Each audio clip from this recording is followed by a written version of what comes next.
As frustrating as this season has been for Bulls fans, at least we're finally seeing signs of a foundation being built for future playoff teams. The acquisition of Otto Porter Jr. gives the Bulls 4 solid starters in place for at least the next couple of seasons, with the chance to add another top player in the draft and 1 or 2 veteran backups in free agency. The most important decision of the offseason will come at the point guard position, where Kris Dunn enters the final year of his rookie deal, likely facing competition for his starting spot. As we all know, building winning teams in the NBA is about finding stars. It's almost impossible to compete for championships without 2 or 3 elite players in your lineup. When the Bulls traded a top 15 player away in Jimmy Butler back in June of 2017, they were hoping at least one of the players they got back would turn out to be a star, and it looks like second-year forward Markkanen is ready to make that jump. Since the calendar flipped to February, Markkanen has been playing more assertively on the offensive end than we've ever seen before.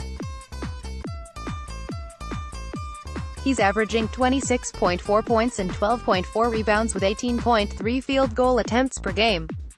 Those numbers would easily earn him a spot on the All-Star team for next year's game in Chicago. But it's not just the numbers alone that are impressive about Markkanen. Ever since a visit from his longtime coach in Finland during the Bulls' extended Western road trip, Markkanen has taken the court with a completely different mentality. Instead of drifting out to the three-point line and waiting for the ball to come to him, the 7-foot power forward has put some power in his game, repeatedly attacking the rim to score over smaller defenders and more than double his trips to the free throw line. Just how good can Markkanen be?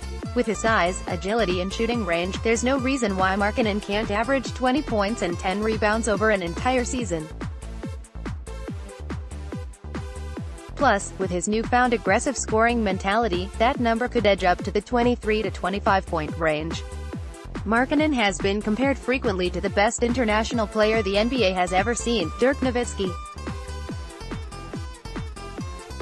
While it's unfair to expect anyone to replicate the career Nowitzki has enjoyed, Markkanen's skill set at 21 years old compares favorably to a young Dirk, and there's no reason why Bulls fans shouldn't expect to see his game expand considerably in seasons to come.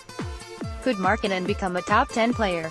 That projection is still a ways off, with talented forwards like LeBron James, Kevin Durant, Giannis Antetokounmpo, Kawhi Leonard and Paul George still going strong, along with young big men Anthony Davis, Joel Embiid, Nikola Jokic and Karl Anthony Towns. Still, there's no reason to believe Markkanen can't be a top 20 talent over the next decade. Just as encouraging for the Bulls' future is the growing chemistry between Markkanen and Zach LaVine. Those two players posted career-high scoring totals in an unlikely win over Boston last weekend, LaVine going for 42 points with Markkanen adding 35 points and 15 rebounds. The last time a Bulls duo scored 35 or more in the same game was in 1996, when Michael Jordan and Scottie Pippen lit up the Phoenix Suns. No one is predicting LaVine and Markkanen will become the next Jordan and Pippen, but having a dynamic scoring duo emerges a template for future success. LaVine told reporters after beating the Celtics that fans should expect more games like that from the two young stars. And that's an exciting prospect for a team and a fan base that has endured so much losing over the last 2 seasons. Around the association, problems continue in Lakerland, where the failed power play to land Anthony Davis before the trade deadline seems to have created a rift between LeBron and some of the young players who were rumored to be heading to New Orleans in the deal. James has been in damage control mode ever since, and told reporters he was going to activate the playoff mode LeBron earlier than usual to make sure the Lakers would qualify for the playoffs. LA came out of the All-Star break by rallying from a 17-point deficit to beat the Rockets, but followed that up with inexplicable losses to the Pelicans and Grizzlies. Even worse, James was caught on camera loafing on the defensive end during the loss to Memphis, then questioned the commitment of his younger teammates in the locker room after the game. Just last week in this column, I wrote it's never a good idea to bet against James carrying a team beyond expectations, but the Lakers are starting to look like a group that can't wait for the season to end. LA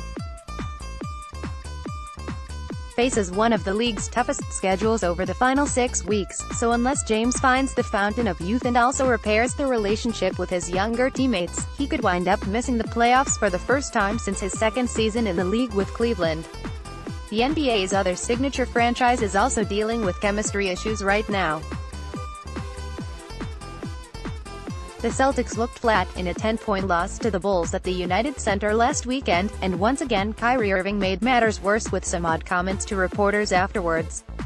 Irving said he still thinks the other Eastern Conference contenders won't be able to beat Boston in a 7-game playoff series, and when pressed for a reason, he blurted out, "Because I'm here." Sure, Irving is an elite talent, one of the best point guards in the NBA.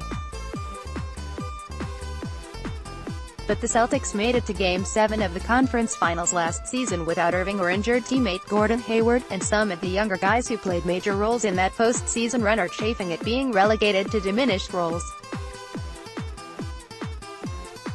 Brad Stevens is considered one of the NBA's brightest coaches, but he still hasn't found the best rotation to take advantage of all the talent on his roster. The Celtics still could figure it out when the playoffs start in April, but finishing 4th or 5th in the East will mean a second-round series against the Bucks or Raptors, and right now Boston looks like a decided underdog against either one of those teams. The Bulls will play a home-and-home series against the Atlanta Hawks at the end of the week, and in case you haven't noticed, Trae Young is silencing all the critics who are blasting him after a slow start to his rookie season. Young is averaging 22.2 points and 9.2 assists during the month of February, continuing a steady rise in production during his first year as a pro. So far, his playmaking has been even more impressive than his long-range shooting, featuring an innate ability to find teammates with pinpoint, no-look passes. Would the Hawks like a redo on the draft night trade that sent Luka Doncic to Dallas for Young and first-round pick in the 2019 draft? Probably, considering how good Doncic is playing as a rookie. But that shouldn't be read as an indictment on Young, who is proving he can be an impact player at the pro level, despite his lack of size. Plus, the trade with the Mavericks will most likely give the rebuilding Hawks 2 top 10 picks in the upcoming draft. The Bulls brought Young in for a workout before the 2018 draft, and you can bet they would love to have the former Oklahoma All-American running their offense now, especially since he would add the long-range shooting ability they're currently lacking at that position. Looking at the long-term roster construction, the Bulls are thrilled to have a young rim protector with intriguing offensive potential like Wendell Carter Jr. in place, but after watching Doncic and Young both go off the board in the top 5 picks last summer, they've been scouting the point guard pool led by Ja Morant and Darius Garland very thoroughly during the current college season.